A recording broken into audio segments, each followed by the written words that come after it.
This hike took place in February on the LHHT. If you know anything about western Pennsylvania, then you'd know that a February hike would likely include snowshoes and heavy winter gear, but not this time.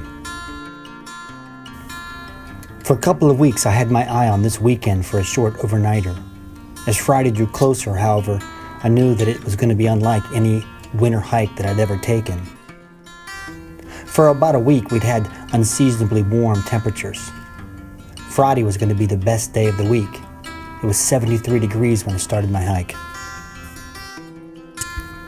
The plan was to hike from the 653 parking lot to the Grindle Ridge shelters. I usually skip over this shelter area on my through hikes, but it's one of my favorites. It has that remote kind of feel.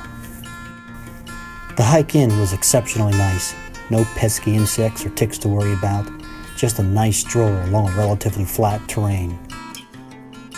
I started out at 2,770 feet above sea level and would only lose about 60 feet until the day was done.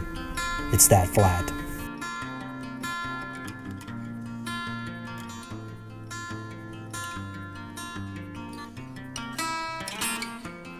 I stopped at Bear Rocks, one of the nicest scenic outlooks on the LHHT. On a clear day, the view of Middle Fork can be outstanding. I paused to take in the view, relax, and grab a drink before continuing my trek.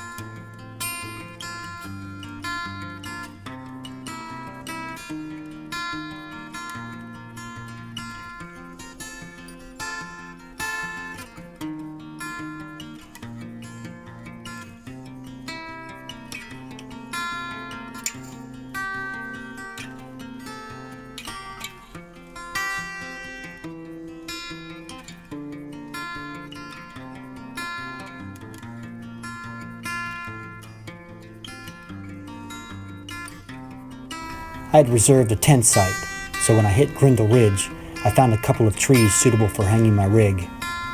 At the water pump, I met 3 other hikers who were staying in shelter number 5. They were out for the whole weekend and, like me, were enjoying this incredible weather.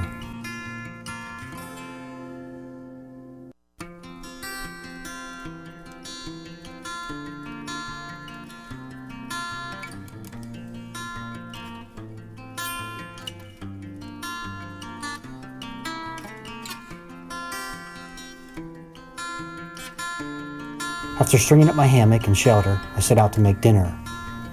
A week without rain made it easy to gather dry fuel for my wood stove. It's fun and sometimes challenging to burn fuel that you're able to find along the trail.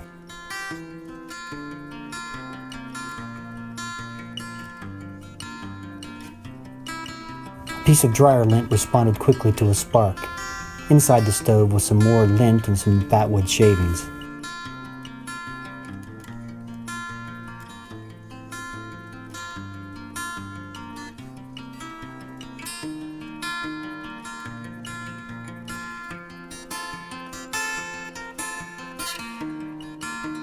The fire really took off and gave me a nice cooking flame.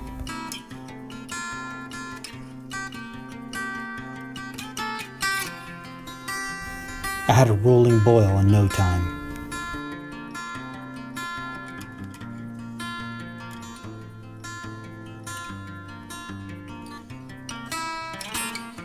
Before dinner, I tried to get a small fire going. I didn't need the heat. I guess I just wanted the company. But it proved to be a rather disinterested companion.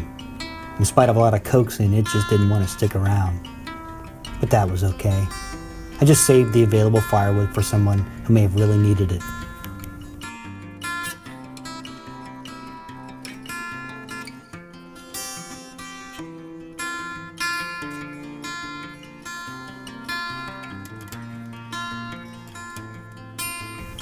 Night fell quickly, and as I turned in, I heard an owl hooting nearby.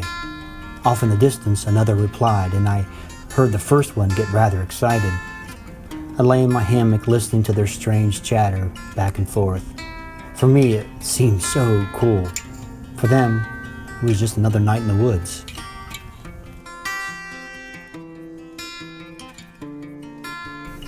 I woke before sunrise and crawled out to greet the morning. Light from the still hidden sun had already begun creeping into camp, beginning to chase off whatever was left from the darkness of night. It wasn't long till a red sun began peeking through the trees.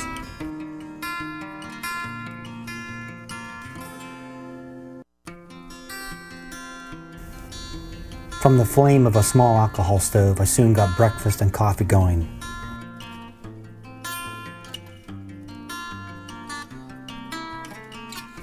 I had just finished breakfast when I heard the patter of rain falling through the trees. I was surprised and looked up to see the bright skies now completely gone. Soon the rain began to fall harder. I retreated to beneath my tarp and there packed up my gear. The rain subsided somewhat as I pushed off. Mud now marked the path that I'd followed in the day before.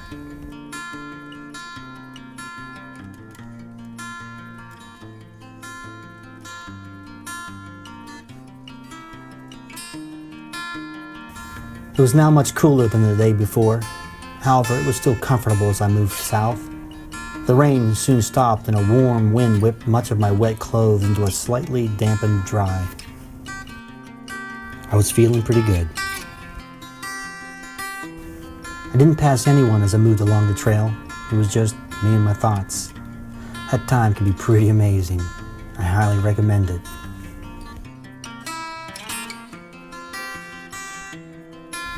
I reached the parking lot in a slight drizzle and loaded up my gear. Rather unceremoniously, my hike was over.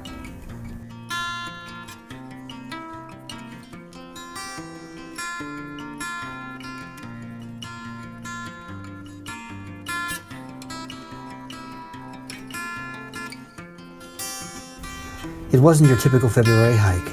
Still, it was good. Very good. With my time at such a premium, I really have to learn to jump at chances to get to the woods.